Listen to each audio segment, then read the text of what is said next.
Alex Fletcher yw hyrddio. O, mae dros ben pawb, a mae'r bêl di glanio yn y gol. Nick Rushton yn taro i'r Drenewydd, a dechrau perffaith. Wel, ti'n sôn am chwaraewyr hyd ag oddi wrth y bêl, a mae Rushton just yn rhagweld y cyffyrddiad bach. Oddi wrth amddiffynwr o bowb, a mae hwn wrth ei fod.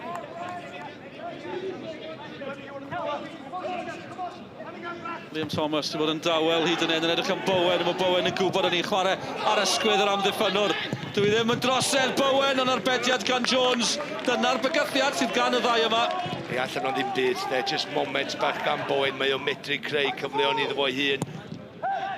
Y Caerfyrddin yn gallu taro nôl, yn codi'n uchel. A maen nhw wedi taro nôl. Vincent sydd yno. Dim Van Gogh, a wedi claddu cochion y Drenewydd fan yna. A cic o'n el gwych, digon o bwyr yn ni. Mae Vincent yn neud beth i bod tro'n neud neidiau'n gynnar. Cadw i lygad ar ni, a sydd mewn i doprwyd.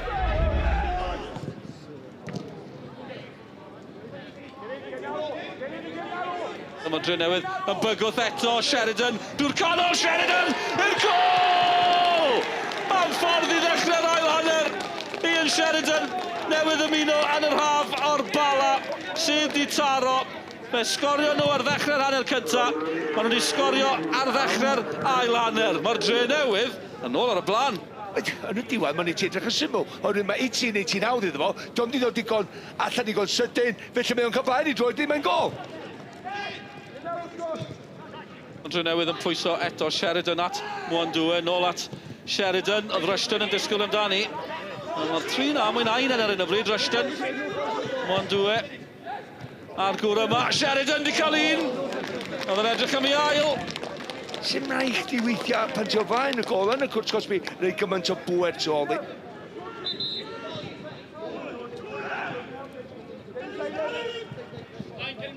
Mwandwe yn dawnsio dros y bêl, oedd y croesiad yn berffaith. A feddwl se Sheridan fod i sgorio. Am bêl, edrych a, dwi'n mynd i ddod curoedd un, rhyw hanner llath yma, a jyst crymanu hwnna. A mae'n neud ti heibio'r postyn.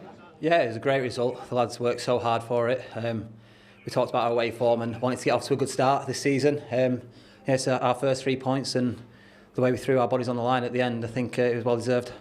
Disappointing again. The 2 goals that I think that we've conceded are not good enough.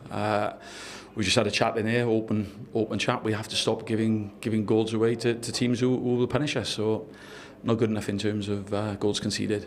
Chris, a happy man. How important was that away win? Yeah, really important. That was the challenge that the start of the season, pre-season, that we need to be better away from home. Our home form's always really good. So look, pleasing to come here because the last couple of seasons we haven't had a great record since Neil took over. So we had to grind it out.